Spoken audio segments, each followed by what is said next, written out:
Mensagens que edificam, ministradas pelo pastor Sidney Ferreira.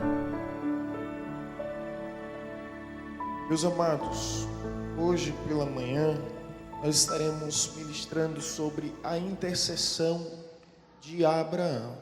E nós vamos entender sobre a importância da intercessão, sobre os deveres que nós temos diante das responsabilidades e os direitos concernentes aos privilégios de sermos um intercessor.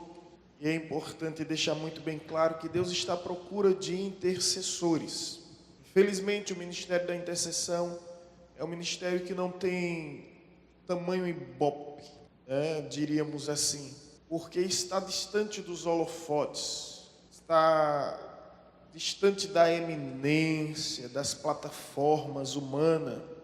Contudo, não sei se você já parou para pensar que Jesus subiu aos céus, se encontra à destra de Deus Pai, e a pergunta a se fazer é: qual é o ministério que Cristo exerce à destra de Deus Pai? É o ministério de louvor? Jesus está louvando? Não. É o ministério de ensino? Jesus está ensinando? Não. É o ministério da pregação? Jesus está pregando? Não. Qual o ministério que Jesus exerce à destra de Deus Pai? A Bíblia nos informa que Ele está intercedendo por nós, como um advogado fiel, apresentando as nossas causas diante do Pai Celestial, rogando as nossas vidas. Então, aquele que exerce o ministério de intercessão na terra se compara, se assemelha ao ministério que Cristo está exercendo no céu. Amém? Então, perceba quanto é importante o ministério da intercessão. Agora, veja bem, o ministério da intercessão não pode ser transferido para um grupo. O ministério de intercessão não pode ser terceirizado. Eu acredito que ninguém ora melhor para os filhos do que os pais. Acredito também que ninguém ora melhor pelo cônjuge, pela esposa do que o esposo, pelo esposo do que a esposa. Então não transfira essa responsabilidade a um grupo da igreja, mas assuma a sua posição como intercessor pelos seus filhos, intercessor pelo seu casamento, intercessor, amém? Os discípulos, gente, isso é tão importante, e os discípulos viram Jesus realizar proezas, sinais, maravilhas, de grandezas extraordinárias, inexplicáveis, mas os discípulos nunca pediram: Jesus, nos ensina aí como é que é surfar sobre as ondas do mar da Galileia. Jesus nos ensina a andar sobre as águas. Eles não pediram também: Jesus, nos ensina aí como é que se transforma água em vinho. Não pediram.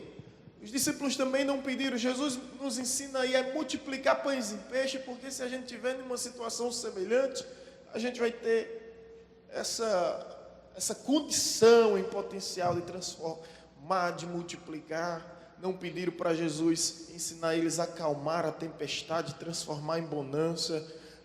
Entre todos os milagres, ressuscitar os mortos, curar os enfermos, se tratando de ressuscitar os mortos, todo funeral que Jesus participou, ele acabou interrompendo, não é, gente? Desastre. Todo funeral que Jesus ia, acabava não tendo um funeral. Você vê com a filha de Jairo, a filha da viúva de Naim, o próprio Lázaro, Maria manda chamar ele, e Marta, depois de 4 dias, o corpo já em decomposição, em putrefação, as pobres mulheres chorando, luto. Jesus vai lá e acaba com a situação. Que situação é essa? Da mesma forma como um dermatologista, de uma vez só, curou 10 leprosos. Olha que coisa incrível. De uma vez só, olha que dermatologista é esse, curou 10 leprosos, apenas com o poder da sua palavra. Jesus ordenou e simplesmente os homens ficaram limpos, são completamente curados. Então os discípulos, naturalmente, humanamente falando, ficaram encantados, maravilhados, assombrados. com tudo isso, mas nunca pediram a Jesus para ensinar. Você encontra os discípulos pedindo a Jesus para ensinar essas coisas? Não. Agora, se você for ver com atenção, há um momento em que os discípulos pedem algo. Há um momento que os discípulos pedem para que Jesus lhe ensine algo. É quando os discípulos dizem: Senhor, ensina-nos a orar. Sabe o que é que os discípulos entendiam? Que tudo que ocorria na vida de Cristo era resultado de uma vida de oração. Que é uma vida de oração, senão uma vida de intercessão. Então nós vamos hoje aprender sobre a intercessão de Abraão, e deixando muito bem claro que aquele que exerce o ministério de intercessão na terra se assemelha ao que Jesus está fazendo no céu. Não é fácil o ministério de intercessão. 1º de janeiro a gente sobe aqui ao DIC, ao PA4, a gente tem uma visão privilegiada, uma visão panorâmica da nossa cidade. A gente faz um 360 e dá para contemplar a nossa bela cidade. Mas quando a gente desce, meus irmãos, a sensação de exaustão ao limite, de fadiga. Houve uma época que eu disse à minha esposa: a sensação que eu estou aqui é como se eu tivesse levado uma surra. Se orar por você já é difícil, se orar por sua família já é complicado. Imagine você orar por toda uma cidade. Quando a gente está clamando pela cidade, a gente está apresentando diante de Deus os principados e potestades que atuam na nossa região. E não são poucas, gente. Existem principados em Paulo Afonso na área do suicídio. Paulo Afonso foi recorde há pouco tempo em toda a Bahia de uma das cidades de maior índice de suicídio. Fora casos de traição que se tornaram até notícia internacional que aconteceu em Paulo Afonso. Houve uma minissérie nessa região, e aí um casal extremamente famoso se envolveram aqui, e a repercussão foi mundial sobre a traição que ocorreu. Vocês estão cientes disso, né? Então, é a realidade da nossa cidade. Nós temos que clamar por nossa cidade, porque diante de Deus você é responsável pela cidade em que você nasceu, pelo país em que você também nasceu. Clamar por eles. Então vamos para a Bíblia, para a palavra de Deus. Vamos para Gênesis capítulo 13. Nós vamos ler alguns textos, tá, gente? Gênesis capítulo 13, versículo 12 e 13. Vamos ler a partir do versículo 11, né? Então Ló escolheu para si todas as campinas do Jordão e partiu para o oriente. Separaram-se um do outro. Habitou Abraão na terra de Canaã e Ló nas cidades da campina, e ia amarrando as suas tendas até Sodoma. Ora, os homens de Sodoma eram maus e grandes pecadores contra o Senhor. Amém. Até aqui por enquanto. Veja bem, Deus disse a Abraão em Gênesis 12: sai da tua terra, da tua casa e da tua parentela e vai para um lugar que eu te mostrarei. Gente, se Deus disse a Abraão: sai da tua casa, da tua terra e da tua parentela, a pergunta a se fazer é: por que ele levou o sobrinho Ló? Por que ele não deixou o sobrinho lá com o pai dele, com a mãe dele? Ou com os irmãos dele, ou seja lá com quem for? Já pararam para se perguntar? Então, quando Deus nos dá uma ordem, é melhor obedecer, seja como for. Deus diz, Deus é muito claro: sai da tua casa, da tua terra e da tua parentela, e vai para o lugar que te mostrarei. Era para Abraão levar somente sua esposa Sarai, somente sua esposa. É interessante que hoje a sociologia reconhece o seguinte: a partir do matrimônio, sua família é seu cônjuge.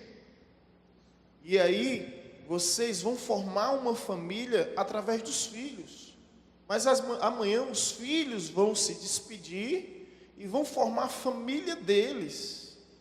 Então a família, a base da família é o matrimônio. Dá para entender isso? Hoje a sociologia reconhece aquilo que a Bíblia já falava há muito tempo. Porque quando Deus diz: bem, se sai da tua casa, da tua terra e da parentela, Deus está dizendo: deixa papai e mamãe. Foi aquilo que Jesus disse no Éden, né? Deixará o homem pai e mãe e uniciar a sua mulher. Você entende isso? Então, hoje, se seu filho vive em sua casa, ele é sua família, mas se amanhã ele sair e for construir a família dele, ele vai ser parentela. Né? Isso é parentela. Então, há essa diferença entre família e parentela. Hoje, os meus pais são as minhas parentelas, né? Assim, no sentido bíblico falando. Meus filhos, hoje, minha esposa e meus filhos, é a minha família. Mas amanhã eles vão precisar formar a família deles e eu tenho que ter maturidade para aceitar isso. Eu estava essa semana conversando com uma pessoa, eu disse, olha, tem que deixar o passarinho voar. É a síndrome do ninho vazio, gente. A psicologia explica isso. O pior momento para a ave, para determinados tipos de ave, é quando ela olha para o ninho e vê o ninho vazio. Mas isso não é fracasso, isso é sucesso, significa que ela encaminhou bem, né, os seus filhos para construir o seu próprio ninho.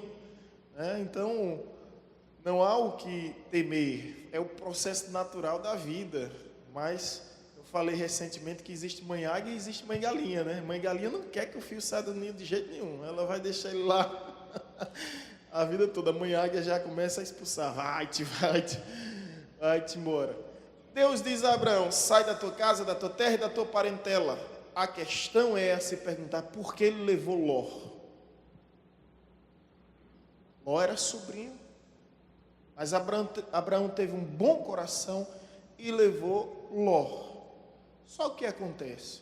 Acontece na frente que houve discussões, contenda, dissensões, facções entre os pastores de Abraão e os pastores de Ló. Agora, não é por acaso que Abraão é o pai da fé. Porque, meus irmãos, olha, quem tem a graça de Deus, a unção de Deus em sua vida, que isso sirva para nós em todos os âmbitos, não discute, não debate. Abraão chega para Ló e diz bem assim, Ló, não é certo que nós vivemos em contenda porque irmãos somos. Escolhe, pois, para onde vai. Se fores para o norte, eu vou para o sul. Se fores para o leste, eu irei para o oeste. Depois que Abraão vem reconhecer que o que Deus tinha dito em Gênesis 12 era deixar a casa, a terra e parentela, meu amigo. Parentela. Agora veja que atitude de Abraão. Ainda não entrei na intercessão de Abraão. Ele abre mão de 3 direitos quando ele faz essa proposta a Ló. O primeiro direito é o direito da promessa. A quem foi feita a promessa de Deus? Foi feita a Abraão ou a Ló? Ló é coadjuvante nessa história. Ló penetra. Ló não tem nada a ver com nada. Essa redundância é interessante, né? Tem nada a ver com nada. O que tem a ver Ló com essa história? Nada. A promessa é Abraão, mas Deus diz o seguinte, mas Abraão tem tanta fé em Deus, que ele diz bem assim, olha, escolhe, a gente não vai discutir, a gente não vai brigar, e escolhe. Eu costumo dizer que o casal mais sábio, o cônjuge mais sábio é aquele que silencia diante de uma discussão. Para que discutir, gente? Você vai ter que fazer uma escolha na sua vida, o que você quer, paz ou razão. Houve uma história real de um casal que depois de uns 10 anos quiseram passar a reviver a lua de mel no mesmo resort. E eles estavam no carro. E de repente a mulher disse, olha bem, se bem me lembro, é a terceira à direita. A terceira rua à direita, você entra. Ele, não mulher, que é isso? É a quinta à direita. Depois da quinta rua à direita eu entro. Ele disse, não, é a terceira. Aí começou aquela discussão. E ela disse, sabe de uma coisa? Fica calada. Rapaz, passou a primeira, segunda, terceira, o homem teimoso, né? Geralmente o homem é teimoso. A quarta, quinta, e ele veio perceber que ele estava errado. Ele, pior, e depois ele descobriu, pior que você tinha razão. E por que você tinha razão, você aceitou, rapaz? Aí ela disse bem assim, é porque entre a paz e a razão, eu prefiro ficar com a paz. Você já percebeu que fica uma degladiação de egos em conflitos? Todo mundo quer defender sua vez, todo mundo quer defender seu direito, e se torna uma vaidade uma vaidade conceitual, uma vaidade dissidente. Ninguém está nem aí para saber quem está certo e quem está errado, quer defender a sua versão até o último suspiro. Então, olha o que a Bíblia diz, que o forte suporta a fraqueza dos fracos e que o espiritual corrige o carnal com espírito de brandura. Então, meus irmãos, silencia, foi o que Abraão fez. Abraão, olha, a gente não vai debater, não vai discutir, só que ao fazer isso, ele abre mão do direito da promessa. A promessa foi feita a ele. Segundo, dentro de uma hierarquia que envolve família e parente, o que é mais importante? É o sobrinho que deve atender o tio ou o tio que deve atender o sobrinho? Então ele tinha o direito da promessa e ele tinha o direito da família, parentesco. Ou seja, ele podia dizer, cala a boca menino, eu sou teu tio, tu vai para lá e eu venho para cá. Não é? Mas ele diz, escolhe. Você está entendendo? Terceiro direito que está lá no Código de Hammurabi. Um Código de Hammurabi era uma lei que antecede o Decálogo, os 10 mandamentos.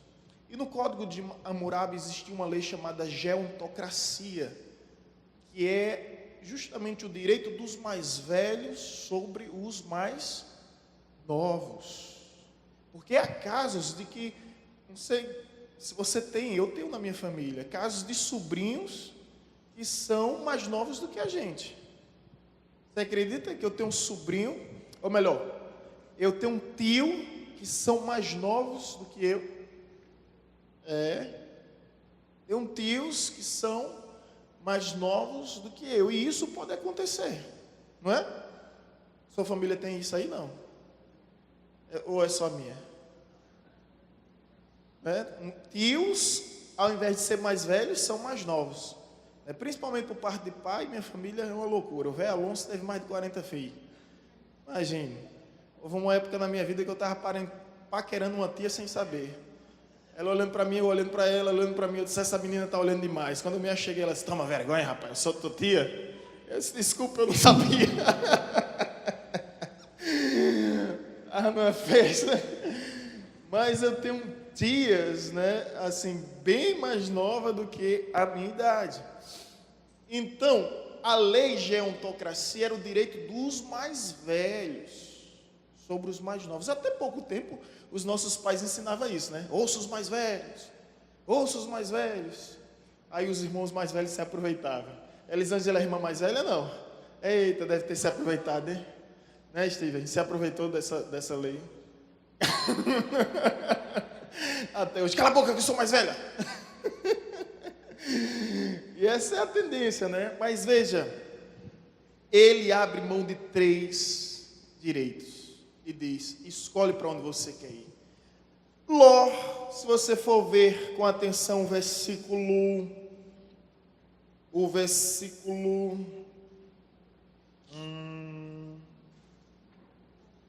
10, levantou Ló, capítulo 13, né, Gênesis 13, 10, levantou Ló os olhos e viu toda a campina do Jordão, que era toda bem regada, antes de haver o Senhor destruído Sodoma e Gomorra como o jardim do Senhor, como a terra do Egito, como que vai para Zoar. Gente, olha o erro de Ló.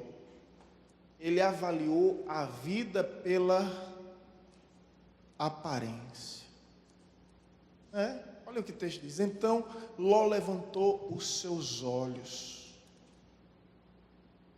A Bíblia diz, não ameis o mundo, nem o que o mundo há, porque tudo que há no mundo passa. A concupiscência da carne, a cobiça dos olhos, a soberba da vida. Mas aquele que faz a vontade do Senhor permanece para sempre. Ló caiu no erro de muitos homens como Davi. Davi olhou. Já viu aquele ditado que diz bem assim, aquilo que o olho não vê, coração não deseja, né? O que coração... é isso mesmo, né? O que o olho não vê, coração não deseja. Então olhou. Você já percebeu que Jesus disse o seguinte, que os olhos são as janelas da alma? Tenha cuidado para onde você olha. E aqui eu estou aproveitando o culto da palavra, que me dá essa liberdade de doutrinar a igreja. Deixa eu te mostrar o que está escrito no Salmo 101. Salmo 101, Davi aprende a lição. Salmo 101. Depois a gente volta para Gênesis, tá? Salmo 101, versículo 3.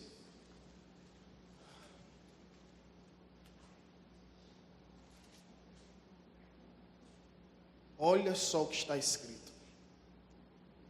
Não porei coisas torpes diante dos meus olhos. Aborreço ações daqueles que se desviam.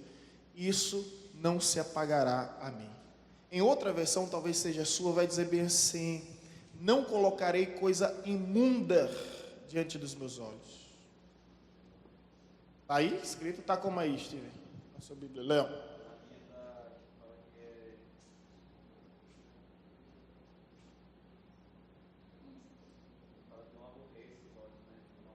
Não colocarei coisas, né? Márcio, o que é que está escrito aí na sua versão? Interessante, né? Torpe, imunda e injusta, versões diferentes. Então, gente, cuidado para onde você olha. Amém, irmãos? Tenha cuidado para onde você está olhando. E aí, tem pessoas que ao navegar na internet estão fazendo o quê? Naufragando na internet. E pense um ambiente hostil, um lugar perigoso a internet, viu? Eu gosto muito de MMA, né? Aí você entra naquele canal Combate, você clica no canal Combate, que vai mostrar a programação das lutas, tudo isso. A primeira coisa que aparece é uma mulher seminua com a placa, andando de um lado para o outro, está amarrado em nome de Jesus. Já pensou a mulher seminua? Disse, meu Deus! Hoje você entra até em sites para acompanhar futebol, tá lá, musa do não sei o quê, musa do não sei o quê. Meu Deus, como o mundo hoje, as águas são turvas. E você tem que ter cuidado, porque o olhar é a janela da alma. E aí, meu amigo, você deu um olhar como Davi. A vida de Davi foi por causa de um olhar. Ele aprendeu a lição, o que é que ele disse? Não colocarei coisa imunda diante dos meus olhos. Amém? Vamos voltar lá para Gênesis 13. Diz, levantou Ló os olhos. Então Ló, pela cobiça do olhar, preferiu Sodoma e Gomorra. Cuidado, gente. Cuidado com as campinas do Jordão. Elas são atraentes. Cuidado com aquilo que visivelmente é atraente. Devemos ter esse temor da parte de Deus e não nos iludirmos. Abraão, ele tinha certeza de uma coisa, que aonde ele foi, ele tinha a promessa de Deus na sua vida. Quem tem promessa não discute por cargo, por título, por função, por exercício. Às vezes o patrão está colocando você aqui, você acolá, você para lá. Escuta, meu amigo. Você lembra de de Jacó e Labão? Lembra? Labão era o sogro de Jacó. Pegou Jacó, colocou ele no campo para cuidar das campinas. Aí o campo começou a prosperar. Tirou ele então do campo, colocou ele no rebanho. O rebanho começou a prosperar. Mudou a profissão de Jacó 10 vezes. Até que ele disse, eu paro porque não é possível. Aonde ele toca as mãos, aonde ele pisa a planta dos pés, prospera. Você lembra de Isaac? Isaac escavava os poços. E aonde ele cavava tinha água. Sabe? E os inimigos estavam indignados, porque eles escavavam e não encontravam água. O que é que eles começam a fazer? Entulhar os poços de Isaac. Aí tem até aquela canção, né? Se tentam entulhar os meus poços. Que fizeram essa até canção interessante. Então, de repente, os inimigos desistem. Sabe por quê? Porque eles percebem que o segredo não está no lugar, não está no clima, não está na região. O segredo está na pessoa. É a unção. Abraão tinha uma promessa: aonde tocar a ponta dos meus dedos, aonde pisar a planta dos meus pés, Deus fará prosperar. Então não vou discutir com ninguém, não vou debater com ninguém. E ele preferiu peregrinar no deserto, sabendo que Deus é capaz de transformar desertos em mananciais. Já o pobre de Ló fez a escolha errada. Ele pensou que estava ganhando, estava perdendo. Por quê? Olha o que o texto bíblico nos diz, versículo 13. Os homens de Sodoma eram maus e grandes pecadores contra o Senhor. Eles não eram simplesmente maus, eles eram grandes pecadores. Agora, pecadores contra quem? Você já percebeu que todo pecado é uma agressão, uma violação a Deus? A Deus. Eu acho interessante quando Samuel, o sumo sacerdote, ele entra em uma crise ministerial, e ele diz: Senhor, eu não estou aguentando, esse povo é de dura cerviz. Aí Deus diz: não é contra ti, Samuel, que eles se levantam, é contra mim. Não é a ti que eles rejeitam, é a mim. Gente, isso é forte demais. É quando Jesus se apresenta a Paulo na estrada de Damasco e diz: Saulo, Saulo, por que tanto me persegue? Saulo está perseguindo a igreja. Jesus simplesmente aparece e está dizendo: você está me perseguindo, né? Então, o que Sodoma e Gomorra fazia eram pecados contra o Senhor. É o que a nossa sociedade hoje faz. Eles não pecam contra a gente, não pecam contra a igreja, eles pecam contra Deus. Eles pecam contra Deus. E aí existe essa onda de aprovação do aborto, que da Irlanda foi aprovado, agora na Argentina foi aprovado, e vários países estão entrando nessa tendência de aprovar o aborto. E que coisa tão terrível, gente. A Igreja Católica tem até um dia em homenagem aos mártires inocentes, que eles levam em consideração que quando Herodes mandou matar as crianças, elas morreram por causa de Jesus. As crianças de 2 anos para baixo, lembra? Morreram por causa de Jesus. Então são os mártires inocentes. Eles fazem até esse dia de homenagem, e faz alusão lá em Apocalipse que o sangue dessa criança clama dia e noite por justiça. Imagine agora a grande chacina que será com o aborto. Mas enfim, são pecados que a humanidade comete contra o nosso próprio Deus. E agora sim podemos falar sobre a intercessão de Abraão. Ciente de que a nação tinha pecado de uma forma tão terrível, chegou o momento de Deus destruir aquela nação. E agora entra a intercessão de Abraão. Vamos para Gênesis 18, por favor. Vamos ler até o versículo 33, do versículo 22 ao 33. Então partiram dali aquele homem, foram para Sodoma. Esses homens são os anjos. Porém Abraão permaneceu ainda na presença do Senhor. E aproximando-se ele disse: destruirás o justo com o ímpio? Olha a preocupação de Abraão. E se houver, disse Abraão, porventura 50 justos na cidade, destruirá ainda assim, e não pouparás o lugar por amor dos 50 justos que nela se encontra? Só 50. Imagine, gente, a população, segundo alguns estudiosos, entre essas duas regiões que eram consideradas metrópoles, era mais de 1 milhão de pessoas. Sodoma e Gomorra, as duas. Longe de ti o fazer tal coisa, matares o justo com o ímpio, como se o justo fosse igual ao ímpio. Longe de ti, não farás justiça, o juiz de toda a terra? Abraão, né? Então diz o Senhor: se eu achar em Sodoma 50 justos dentro da cidade, pouparei a cidade toda por amor deles. Disse mais Abraão: eis que me atrevo a falar ao Senhor, e que sou pó e cinza. Na hipótese de faltarem 5 para os 50 justos, destruirá por isso toda a cidade? Ele respondeu: não destruirei, se eu achar ali 45. Lá vem Abraão de novo. Aqui, gente, contando aqui, a 4ª vez que Abraão vem, viu? Disse-lhe ainda mais Abraão: e se porventura houver ali 40? Respondeu: não farei por amor ao 40. Agora, 5ª vez, insistiu Abraão: não se ire ao Senhor, falarei ainda, se houver porventura ali 30, respondeu o Senhor: não farei se eu encontrar ali 30. Sexta tentativa de Abraão. Continuou Abraão: eis que me atrevi a falar ao Senhor, se porventura houver ali 20. Respondeu o Senhor: não destruirei por amor de 20. Sétima tentativa de Abraão. Disse ainda Abraão: não se ire ao Senhor. Eu já tinha perdido a paciência, gente.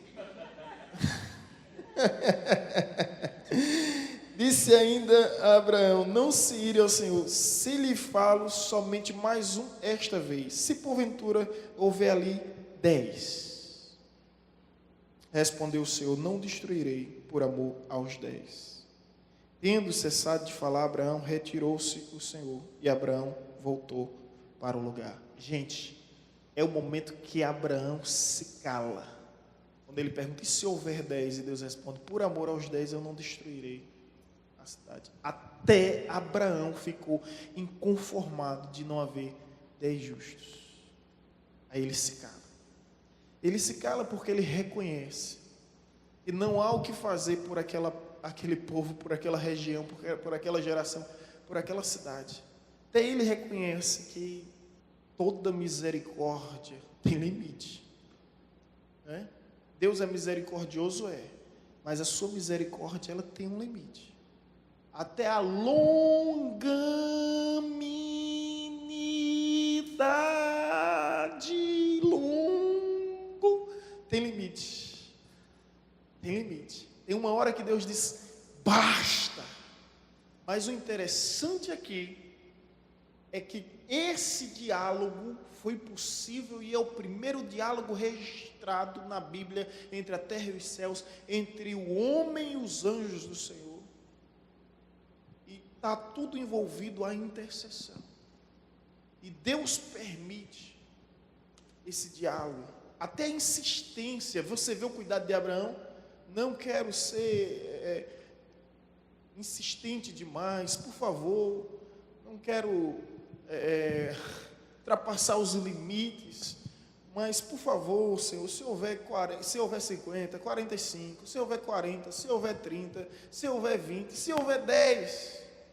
E Deus responde que não havia 10. Quem que havia naquela cidade? Havia Ló, sua esposa, suas 2 filhas. Acredita-se que essas 4 pessoas numa residência e seus 2 genros. Ele tinha 2 genros.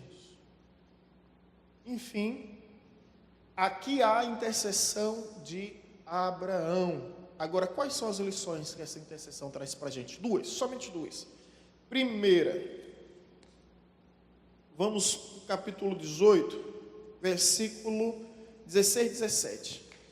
Assim está escrito: tendo-se levantado dali, aqueles homens olharam para Sodoma, e Abraão ia com eles para os encaminhar.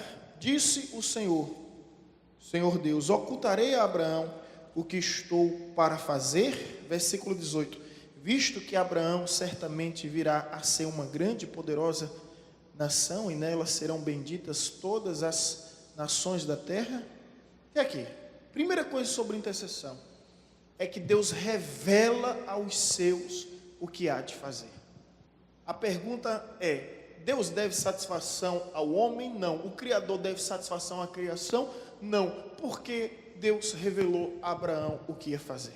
Porque se Deus não revelasse a Abraão o que ia acontecer, nem Ló com toda a sua casa se salvaria.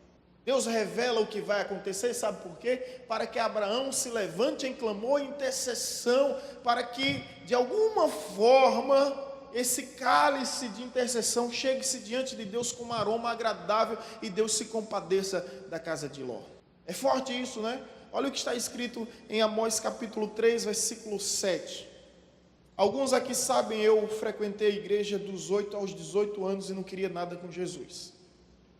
A palavra foi semeada ao meu coração, isso é verdade, e me ajudou muito, como um limite que haviam implantado em mim, na minha consciência, que eu não percebia. Era as escolas bíblicas dominical com os professores, a quem nós devemos ser muito gratos, porque quem planta tâmara nem sempre colhe tâmara, mas a gente faz o bem ciente de que haverá o retorno.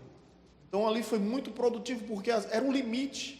Eu estava em algumas patotinhas que tinha metros de cocaína, e tinha cenas horríveis, né? Enfim, de coisas terríveis aos olhos de Deus, e ali havia um limite: não vá, não vá, não vá, não vá, e me lembrava justamente desses ensinamentos. Mas aceitar Jesus era muito difícil para mim. Ter uma vida com Cristo era muito difícil. Eu gostava das farras, eu gostava das festas, do reggae, gostava demais. Então esse mundão, sabe, eu conheci as duas moedas desse mundo, não acho nada interessante nisso, porque uma vez uma jovem me procurou e disse bem assim: pastor, o senhor pelo menos conheceu, eu quero conhecer. O meu irmão não queira experimentar veneno para descobrir que veneno mata. Eu tenho vergonha, como diz Jeremias, né? Eu tenho vergonha do meu passado, porque carrego o opróbrio da minha mocidade, não é? Agora, conheci, né? Andei atrás de trio elétrico, me assentei em rodas de samba e vi prazeres que geram pesares, cuja alma fica vazia diante de tantas coisas evasivas que não suprem os nossos maiores anseios. Um dia, minha mãe orando por mim, ela estava cansada de eu chegar de madrugada em casa. Eu vi ela chorando e ela só conseguia dormir quando eu chegava. Eu não tinha limite, eu era muito impulsivo e compulsivo. Para você ter uma ideia, eu comecei a beber aqui na minha cidade um dia. No outro dia eu acordo em Aracaju, sem saber como tinha chegado lá. Estava no apartamento de um colega. Quando eu olho para a janela, quer dizer, eu vou ao banheiro, quando eu estou no banheiro, aí olho para a janela. Aí quando eu vejo o mar, eu disse: meu Deus, onde é que eu estou? Meu botou no carro e me levou para Aracaju. Que loucura! Já cheguei a acordar na casa de pessoas no Centenário, e quando eu bebia não tinha limite. A pessoa se acordar, eu estava na rede. Quando eu acordo, está o pessoal ainda no churrasco, eu sem conhecer ninguém, só olhando para um... Que cena, meu Deus, coisa triste, né?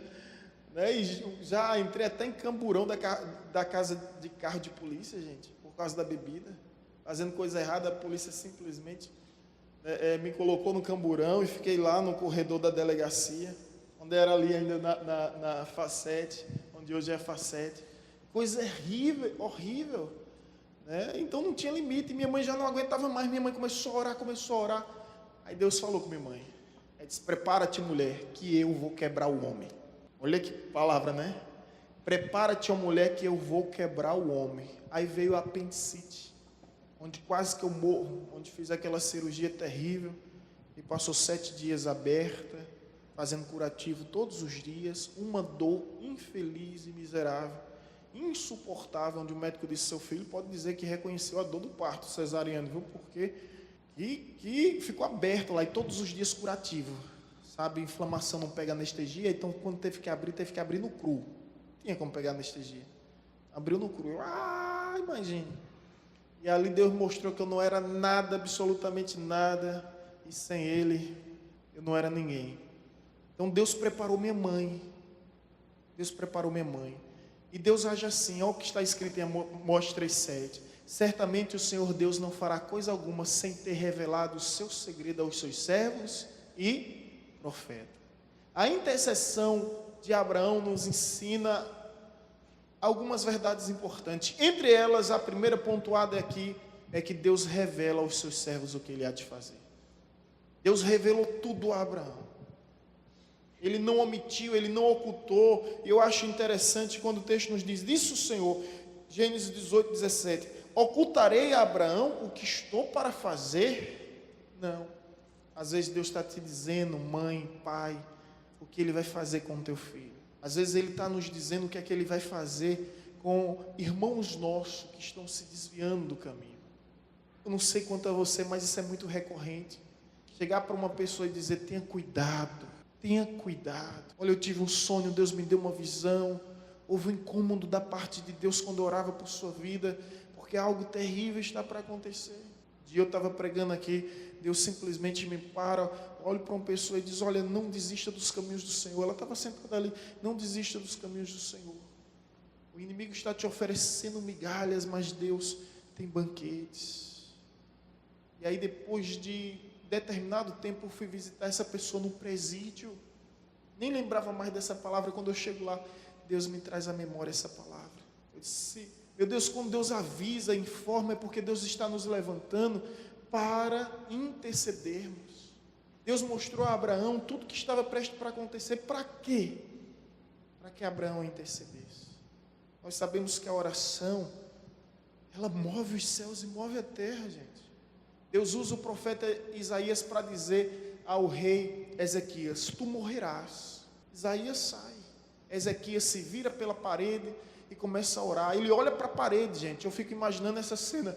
Quando eu estava lendo a Bíblia, chama a minha atenção. Porque quando você olha para a parede, ele botou a cabeça na parede, é o que os judeus fazem até hoje no Muro das Lamentações, é que você está focado, você não tem mais para onde olhar.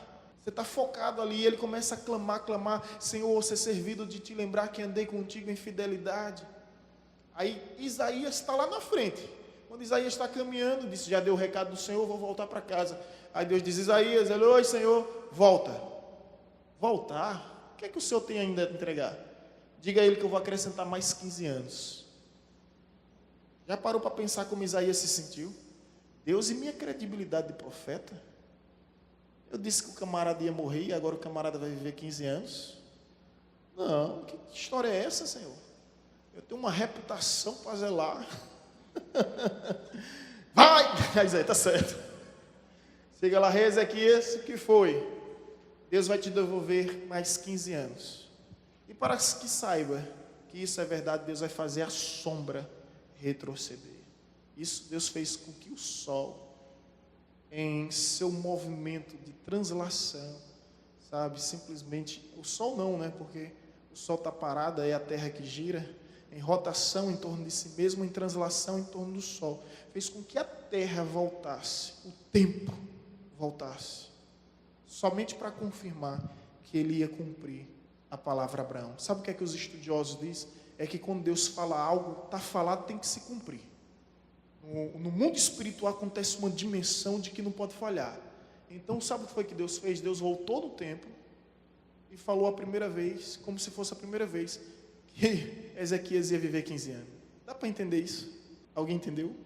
É loucura, né, gente? Deus tinha dito que, a Bíblia nos diz em Números 23:19, Deus não é homem para que minta, nem filho de homem para que se arrependa. Se porventura ele prometeu, cumprirá. Se ele falou, fará acontecer. E agora, Deus se arrependeu, voltou atrás. Aí Deus volta no tempo para que a primeira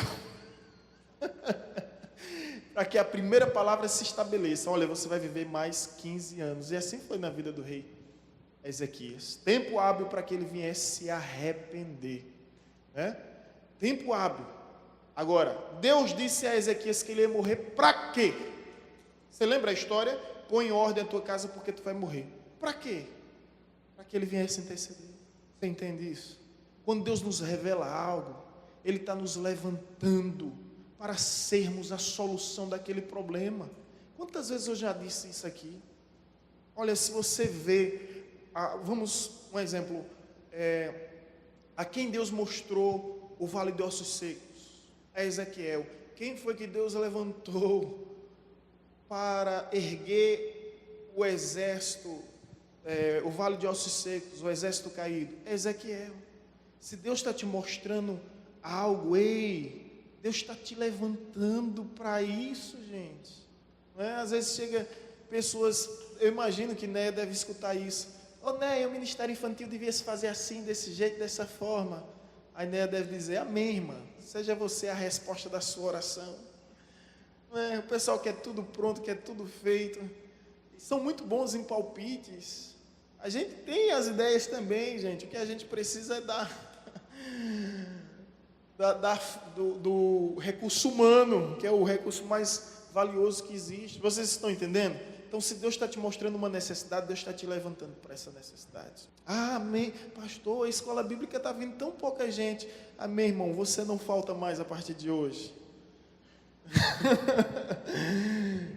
E a gente aqui não é movido por quantidade não, sabe, gente? Eu estou pregando aqui como se estivesse pregando para uma multidão. E eu sei que o Ministério de Louvor, a serviço do Rei, louvor, como se estivesse pregando para uma multidão. A gente está fazendo isso para o Senhor está aqui, e isso é o que importa.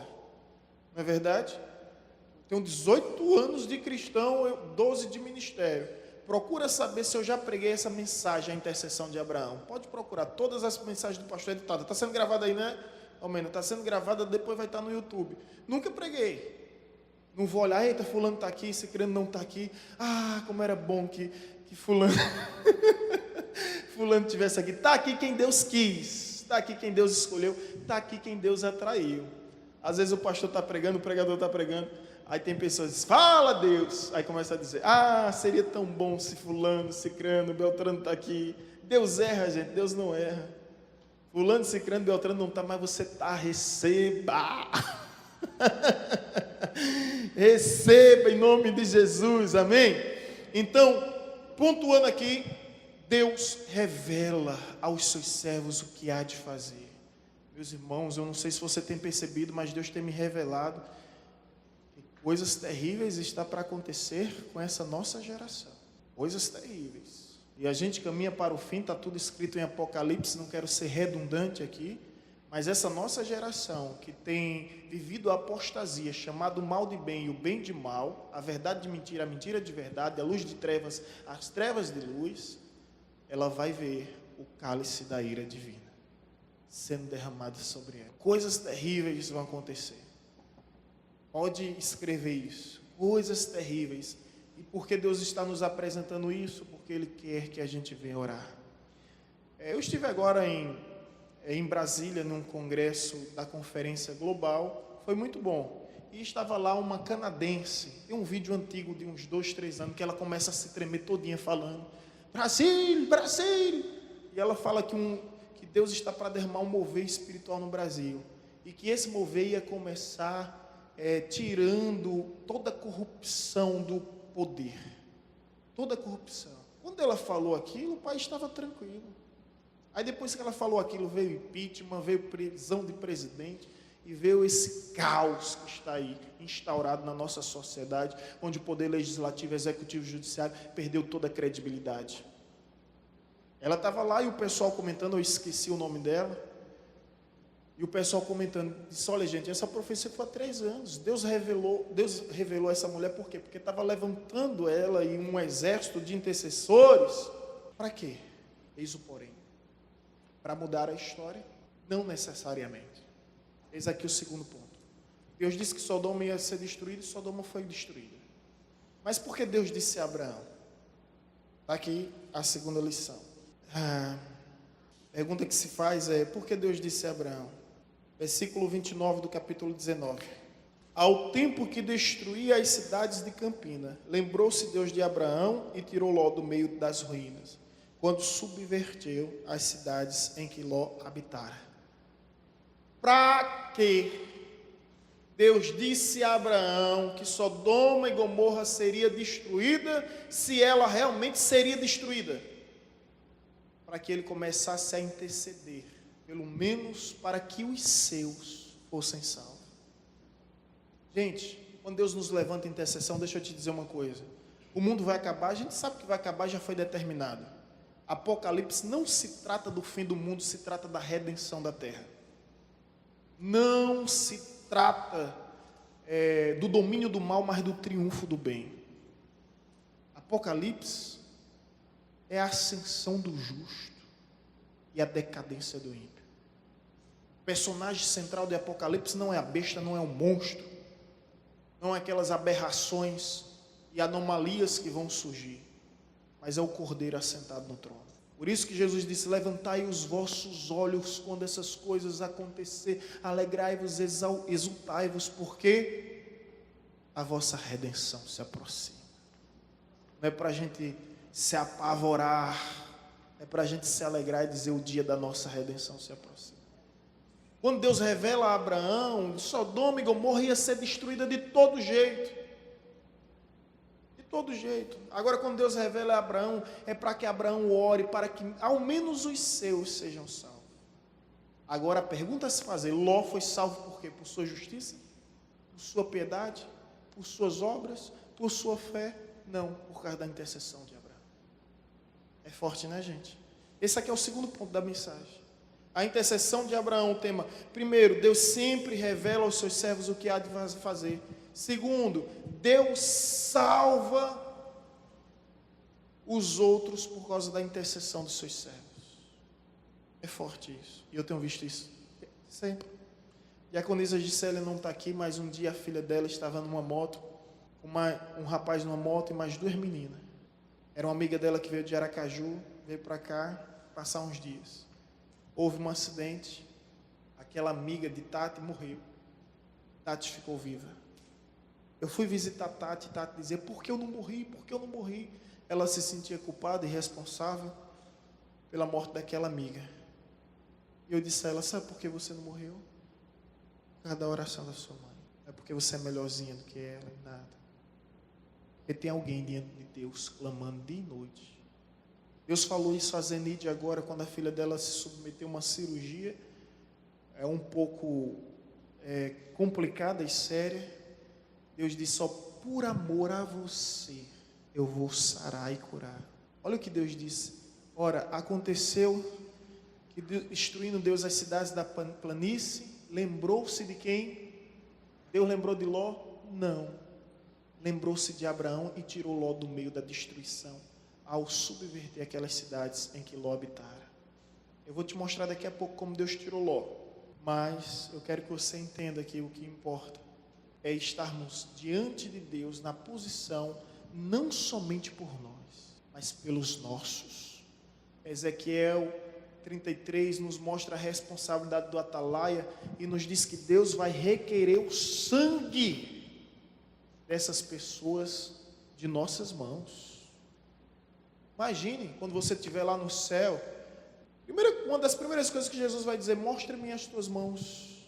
Imagine você mostrar as mãos e ter lá o sangue do vizinho, do parente, do colega do trabalho, lá nas suas mãos, clamando em suas mãos o sangue deles, porque você não clamou, não ensinou, não intercedeu por eles. Vocês estão me entendendo? A nossa responsabilidade de estar diante de Deus, não somente por nós, mas pelos nossos. Meus irmãos, nós temos responsabilidades pelos nossos familiares. Timóteo se tornou uma bênção, mas a Bíblia nos diz que ele foi instruído pela sua mãe e ele foi instruído pela sua avó. Então, que nós venhamos assumir nossa postura e nossa posição de intercessores, porque no momento que nós clamamos, a gente não vai evitar o juízo de Deus iminente sobre essa geração, mas nós podemos, através da nossa intercessão, livrar da garra do inimigo muitos daquilo que Deus colocou sobre a nossa responsabilidade. Eu ainda creio na oração, não perdi e não perco a minha esperança na oração.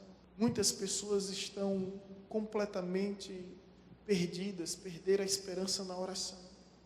Eu ainda creio no que está escrito, a oração de um justo pode muito em seus efeitos. Creio no que a rainha Elizabeth falou, prefiro enfrentar o exército britânico do que ter que encarar um cristão de joelho. Olha o que aquela mulher falou. Ela sabe que Deus move os céus e a terra para atender a oração de um justo. Sabe o que a Bíblia nos diz? Que Deus está sentado no mais belo e sublime trono. Olha lá, os anjos estão cantando, querubim cantando, serafim cantando, louvando com suas harpas o tempo todo. E Deus lá, inerte assim, imóvel aquilo, né? Parado. Mas a Bíblia diz que Deus inclina os seus ouvidos para ouvir a oração de um justo. Então, se Deus inclina os seus ouvidos, Ele se levanta do seu trono e... Peraí. Para aí, coral, angelical, para aí, querubim, serafins, espera aí, eu quero ouvir. Tem um justo clamando por mim lá na terra. É forte demais isso. Muito forte isso. Então, irmãos, vamos assumir nossa posição de intercessores. Mas a pergunta a se fazer é: como foi que Ló saiu de lá? Vou te dizer aqui, viu? Deixa eu só concluir. A intercessão de Abraão. Primeira lição: Deus sempre revela o que vai fazer aos seus. Segunda lição: Deus salva os outros por causa da intercessão dos seus servos. Então, lembre-se disso. Deus vai te avisar, mas Ele vai te levantar para interceder, e por causa da sua intercessão Ele vai salvar outros. Outros serão beneficiados por causa da sua salvação. Agora, como é que Deus tira Ló de lá? por causa de Abraão. Como é que é? Alguém lembra? Capítulo 19, versículo 15 e 16. Como é que Deus atende ao clamor? Aqui é a conclusão já? Conclusão, viu, gente? Primeiro, vamos ler a partir do versículo 14, que é bem mais interessante. Desculpa, gente. A partir do versículo 13. Os anjos disseram: pois vamos destruir este lugar, porque o seu clamor se tem aumentado, chegando até a presença do Senhor, e o Senhor nos enviou a destruí-lo. Então saiu Ló e falou aos seus genros. Ló tinha genro. Os cabas quiseram ir, não foram. Aos que estavam para casar com suas filhas, e disse: levantai-vos, saí deste lugar, porque o Senhor há de destruir a cidade. Acharam, porém, que ele gracejava com eles. Ao amanhecer, apertaram os anjos com Ló, dizendo: levanta, toma tua mulher e tuas 2 filhas, que aqui se encontram, para que não pereças no castigo da cidade. Como, porém, demorasse, Ló queria sair? Não. A mulher de Ló queria sair? Não. As filhas de Ló queriam sair? Também não. O que os anjos fizeram por causa de Abraão? Por causa de Abraão. Pegaram-nos os homens pela mão, a ele, a sua mulher e as suas 2 filhas, sendo-lhe o Senhor misericordioso, e o tiraram e o puseram fora da cidade. Forte, né, gente? Ló e a esposa não queriam sair, suas filhas não queriam sair, mas por causa de Abraão, os anjos do Senhor simplesmente pegaram Ló e sua esposa e suas 2 filhas pela mão e tiraram à força.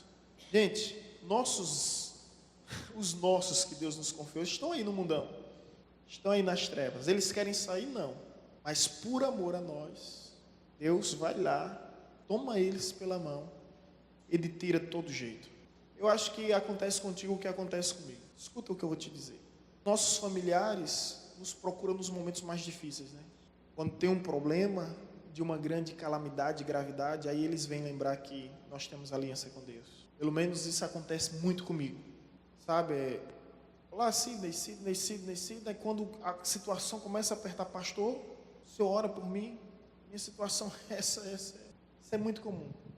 E eu aprendo algo interessante, que as pessoas podem impedir, podem recusar, podem rejeitar o nosso louvor, a nossa pregação, a nossa evangelização, o nosso discipulado, o nosso ensino, mas existe algo que as pessoas nunca poderão recusar nem impedir, é a nossa oração por elas. Talvez se você chegar e disser: deixa eu cantar um louvor, eu pensar: deixa eu dar uma pregação aqui. Não, talvez elas recusem, está entendendo o que eu estou querendo dizer? Mas elas nunca vão poder impedir a gente de orar por elas. Por isso, exerça seu ministério de intercessão pela sua família. E aqui, os irmãos sabem, recentemente aconteceu algo, onde o irmão de Vanessa simplesmente teve um AVC hemorrágico. Foi às pressas para Recife. Os médicos aqui já deram como óbito certo, não havia o que fazer. Ficou na UTI alguns dias.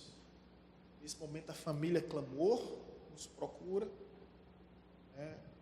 E vamos orar. E está lá, na ressonância você vê coágulo que existe ainda. E a médica diz: meu filho, de 10 mil, sobrevive 1 e vive em estado vegetativo. Você é um milagre. Vou levar para um neuro ver a situação dele. O neuro disse bem assim: cadê esse rapaz? Aí minha sogra disse: é isso aqui. O neuro olhou para o exame, olhou para ele e disse: sério? Tudo bem que você esteja vivo, mas você está tão cônscio assim. Eu pensei que você estava acamado. É um milagre. O médico mesmo disse: isso aqui é um milagre. É um milagre. E nós temos essa certeza, sem nenhuma soberba, presunção e arrogância. Os irmãos sabem do que eu estou falando, porque Espírito testifica a Espírito. Nós temos a mente de Cristo. O que salvou Dudu, e ele tem essa ciência, tanto que ele visita com maior frequência do que antes, o que salvou foi o clamor, o nosso clamor, meu, da minha esposa, da igreja, sabe? Clamou diante de Deus, e Deus, por se lembrar de nós, simplesmente salvou mais uma vez a vida dele. É um milagre, gente. Você vai ver a ressonância, né? Você fica assim maravilhado. Eu não conheço muito da área, mas você fica maravilhado, onde os médicos, até os médicos ficam assustados, só Deus, só Deus, só Deus. Eu estou contando um caso da minha família que se tornou público, né? Da família da minha esposa que se tornou público, que vocês acompanharam, porque a gente estava sempre informando. Mas eu sei que vocês têm inúmeros casos, inúmeras situações como essa, em que você sabe que Deus trouxe livramento por causa do clamor. Por causa do clamor. A intercessão de Abraão nos ensina a vivermos na posição, não somente por nós, mas pelos nossos. Não somente por nós, mas pelos nossos. Não somente por nós, mas pelos nossos. Não saia da posição. Deus te chamou como um intercessor. Tenha você satisfação e alegria de ter recebido essa vocação do chamado da intercessão. Não pense que sua oração está perambulando no espaço sem rumos definidos, não. A oração, ela é atendida nos céus e temida no inferno. Satanás não está preocupado com como você prega, como você ensina, como você canta, como você toca, como você serve, não. Ele está preocupado como você ora. Satanás se estremece com pavor de pessoas que oram. Sabia disso? Satanás não teme o seu talento, seja quão bonito como ele for. Agora, o que Satanás teme e se apavora é a sua oração. A oração, ela nos amadurece, a oração, ela nos fortalece, a oração, ela nos sensibiliza, a oração, ela nos capacita. Você venha, em nome de Jesus, hoje assumir essa postura de um intercessor, porque os dias que virão não serão fáceis mesmo. O apóstolo Paulo, ele teve uma previsão, não uma premonição, não um prognóstico, mas uma previsão, e ele chegou: tempos difíceis e trabalhosos é o que nos aguarda, e vamos interceder. Amém? João Batista, eu queria dizer isso que eu vou dizer várias vezes ainda, até Jesus voltar. João Batista combateu muitos pecados, mas no dia que ele confrontou o pecado que assolava a família, pediram a cabeça de João Batista. Pastor Sidney está em Paulo Afonso pregando contra tudo que é pecado há muito tempo. Mas no dia que o pastor Sidney se levantou contra um pecado que afronta diretamente a família, pediram minha cabeça. E vocês viram. Teve pessoas que ligaram para mim e disseram: pastor, eu queria cancelar o casamento que está previsto para agosto. Aí eu disse: tudo bem, vai cancelar ou adiar? Não, queria cancelar. Desculpa, pastor, preciso ser sincero. Eu não queria que o celebrante do meu matrimônio tivesse associado com a homofobia. Está certo. Queria dizer que eu não sou homofóbico. Se você soubesse quantas pessoas eu já ajudei ao longo do meu ministério. Restaurar, cuidar, sarar, reintegrar ao seu chamado, à sua vocação. Mas se é assim que você é estigmatizado e rotulado, que assim seja. Sabe o que é que eu vejo? Uma fúria do inimigo, mas ao mesmo tempo eu recebo, escuta isso, gente, um refrigério, porque eu sei que eu estou debaixo das vossas intercessões. Eu tive uma sensação, Rony, uma vez que foi incrível. Nunca tinha tido, eu já tive algumas experiências com Deus, mas essa, Robson e Andreina, foi assim tremenda. Foi quando eu estava no dia 7 de setembro. No dia anterior, minha esposa viajou com 9 meses de gestação de avião, e tem uma lei que não pode viajar de avião com 7 meses, né? Com 7 meses já na gravidez. Vanessa foi porque não tinha como ir de carro, corria o risco de ter o parto. E aqui na nossa cidade não tem UTI, e ela estava com diversos problemas: hipertensão gestacional, hiperemese gravídica, pré-eclâmpsia, síndrome HELP. Se você me perguntar o que é isso, eu não sei explicar, só decorei. Era tanto problema, hipertensão, lógico, né? Hiperemese gravídica é um enjoo. Ela ficou 2 meses internada no Santa Mônica, né? 2 meses não direto, passava uma semana, depois saía, passava 2 semanas, nem saía. Gente, deixa eu te dizer algo que eu nunca disse. Tanta gente que vem dizer, o pastor não me visita, o pastor não me visita. Eu vivia dentro daquela clínica Santa Mônica, a maioria das pessoas que diziam, o pastor não me visita, estava lá na avenida, subindo e descendo, sendo que eu estava prestes a perder a esposa, prestes a perder o filho, e essa pessoa nem visitava, nem ligava, nem dizia nada, mas eu sou sarado. Nunca disse isso, isso foi em 2012, 2018, porque o senhor está falando isso, está desabafando? Não, eu só estou dizendo que eu sou sarado, irmãos. Sei que Deus cuida de nós, eu não fico nessa paranoia, né? Ninguém me visita, não sei o que, só estou dando um exemplo, né, de que às vezes as pessoas cobram muito o que não faz, e os que mais cobravam eram justamente os que não fizeram, mas estão aqui, nunca demonstrei perceber que isso passou pela minha cabeça, porque não criou celeuma nem animosidade, Deus é minha testemunha, mas que fique registrado.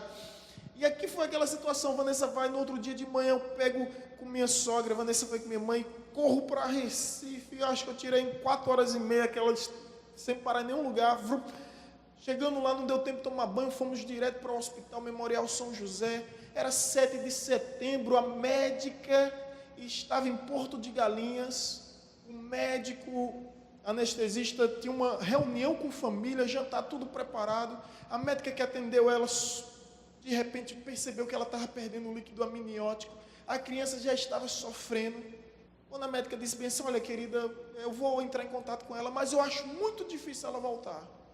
Eu lembro que ainda poucos instantes antes, eu no corredor daquele hospital, meu Deus, tem misericórdia, meu Deus, tem misericórdia, meu Deus, tem misericórdia.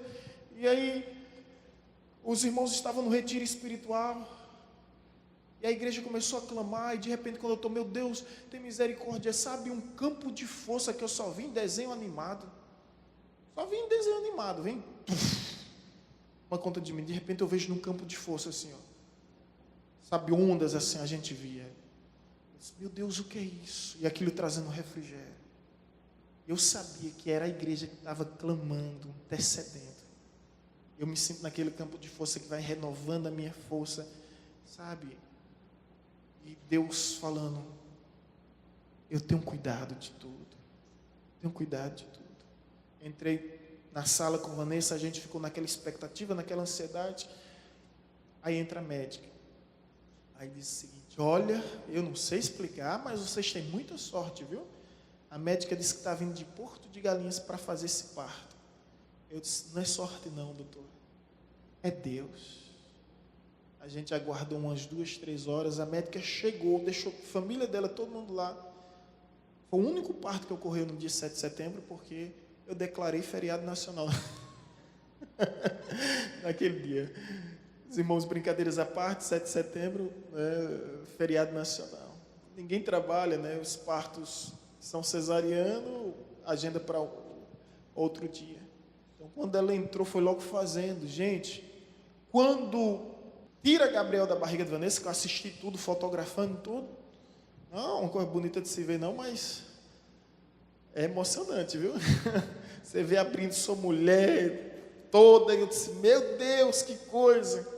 Aí quando tira Gabriel nasce apagado. O médico pega ele, assim, tira ele da barriga de Vanessa, aí ele tira o primeiro cocôzinho, parece que é mecônio o nome. Algum aqui de enfermeiro, na área de saúde, mecônio, né? Ele tira aquele cocôzinho. Gente, em milésimo de segundo, se aquele cocô cai dentro de Vanessa toda aberta, era infecção generalizada. Em questões de minuto, se ele chegasse a defecar dentro e ingerisse aquele cocô, ele morria, como aconteceu já um caso em nossa cidade, foi até o filho do nosso irmão Kleber, Queco, que é baterista, né? Ele foi enterrar o filho de manhã e à noite estava louvando aqui com a gente. Esse foi o problema, que aqui o Hospital Nair Alves de Souza demorou para fazer o parto dele e o bebezinho acabou ingerindo o cocô. Então ali tudo milagre, o médico dá uns 4 tapinhas e a criança não chora. Eu não sou nenhum expert, mas a partir dali eu já fico apreensivo. A partir dali a máquina para de funcionar e eu fico só atento.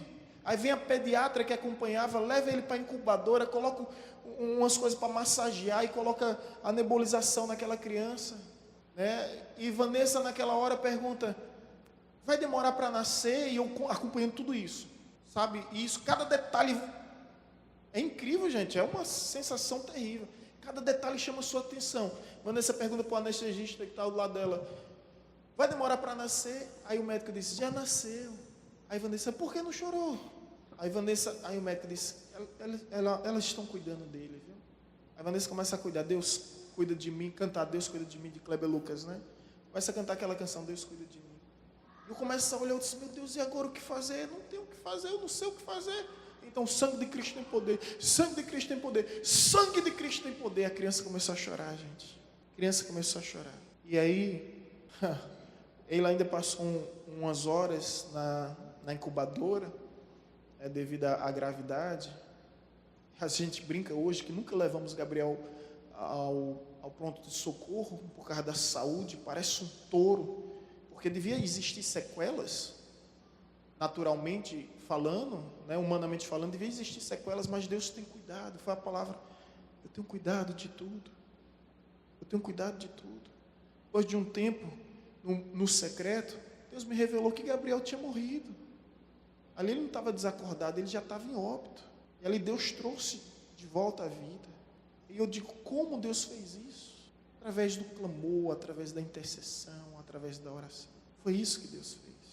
Sabe, gente, eu quero convidar o Ministério Louvor e vou concluir aqui dizendo o seguinte: lembra daquela mulher que vai até Jesus clamar por sua filha? E Jesus disse: é lícito tirar o pão da mesa dos filhos e dar para os cachorrinhos? Lembra? O que é que ela diz?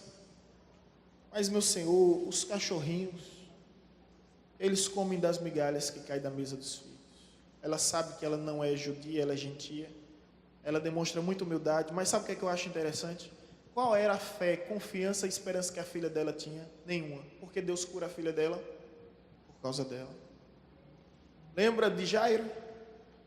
Da sua filha Talita? Ele vai até Jesus, um homem num expoente da sociedade, rico, influente, poderoso. Já tinha gastado todas as suas riquezas. Ele vai por sua filha Talita. Quando Jesus entra no quarto, a criança está morta. Jesus ressuscita. Talita, come. Talita, levanta-te. A pergunta é: qual era a fé, qual era a confiança, qual a esperança daquela criança em Jesus? Qual era?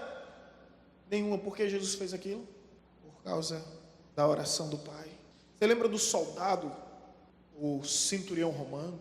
Ele vai até Jesus e diz: eu sou um homem de dar ordem. Se eu disser ao meu servo, vai, ele vai. Se eu disser ao meu servo, vem, ele vem.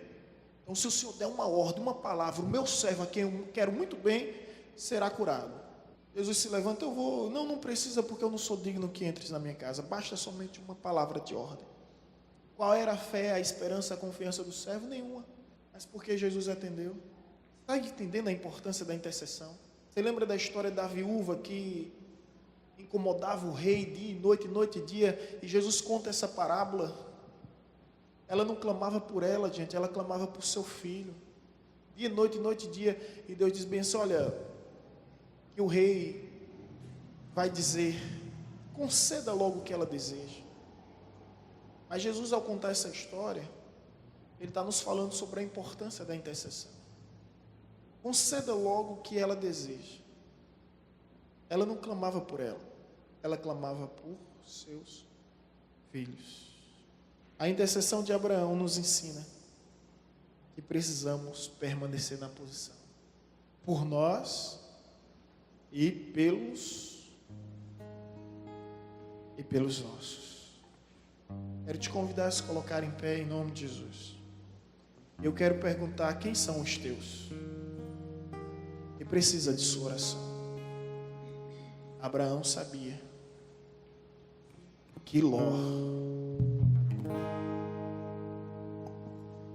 era a responsabilidade sua. Abraão se sentia pai de Ló, um pai espiritual. Eu quero te convidar nesse exato momento a chamar seus filhos espirituais em oração, a colocá-los diante de Deus, a clamar por eles, para que de alguma forma o Evangelho alcance e transforme suas vidas. Oh Senhor, aqui estamos diante de Ti. conforme está escrito em tua palavra. O Senhor salvou Ló porque lembrou-se de Abraão. Que o Senhor se lembre de nós e através de nós venha salvar tantos quantos estão cegos, perdidos, iludidos com as campinas de Jordão. Que os teus anjos possam arrancá-los pelas próprias mãos, mesmo que seja a força, que eles venham ser salvos do juízo, da ira divina que descerá sobre essa terra, sobre esse povo que tem pecado contra ti. Que grandes são as maldades e as crueldades contra o Senhor. E aqui estamos para te lembrar que ainda existe uns poucos justos sobre essa terra. E nós fazemos parte desse grupo seleto de homens e mulheres que têm satisfação em andar com Deus na terra dos viventes, de pertencer aos céus e serem embaixadores do teu reino na terra, de terem livre acesso à tua presença e desfrutarem do privilégio de poder falar contigo, de ouvir a tua voz, a tua direção e a tua instrução. Fala, Senhor, conosco, somos os teus filhos, somos os teus servos. Levanta-nos em oração para clamarmos pela transformação da nossa geração. Essa é a nossa oração em nome de Jesus.